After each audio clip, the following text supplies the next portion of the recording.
பதவிக்காகவோ புகழ்ச்சிக்காகவோ அரசியலுக்கு வந்தனோ அல்ல. நான் மக்கள் தொண்டை மகேசன் தொன்று என்று பேர் அண்ணாவின் கொள்கையால் கடைபிடிக்கப்பட்டு மக்களுக்கு தொண்டாற்ற அரசியலுக்கு வந்த தொண்டன் நான்.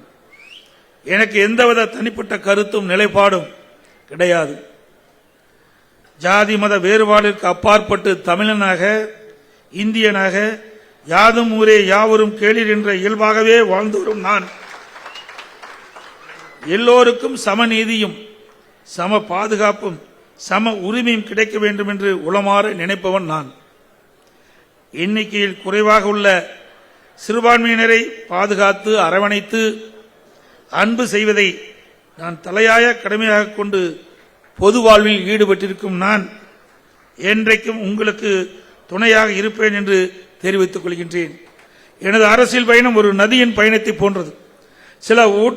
சில ஊற்றாக தோன்றி ஓடையாக மாறி அருவியாக கொட்டி அமைதியாக மெல்ல நடந்து வயல்தோறும் விளைச்சலுக்கு பாயும் ஒரு நதியைப் போல நானும் நாட்டு மக்களுக்கு பயன்பட வேண்டும் என்று ஓடிக்கொண்டிருக்கின்றேன், உழைத்துக் கொண்டே இருக்கின்றேன்.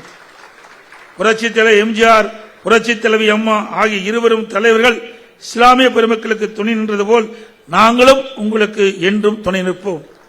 புரட்சித் தலைவர் சொன்னதை போல் என்னை நம்பாமல் கெட்டவர்கள் பலர் இருக்கலாம், ஆனால் நம்பி கெட்டவர்கள் இன்று வரை யாரும் இல்லை என்று சொல்லி வந்திருக்கிற அனைவருக்கும் வாழ்த்தி நோன்பு திருப்பனை மகிழ்ச்சியுடன் மேற்கொள்ள வேண்டி விடைபெறுகின்றேன். வணக்கம், நன்றி. பிளே ஸ்டோர் மற்றும் ஆப் ஸ்டோரில் இருந்து பாலிமர் செயலியை QR கோடு மூலம் பதிவிறக்கம் செய்யுங்கள். செய்திகளை உடனுக்குடன் பெறுங்கள்.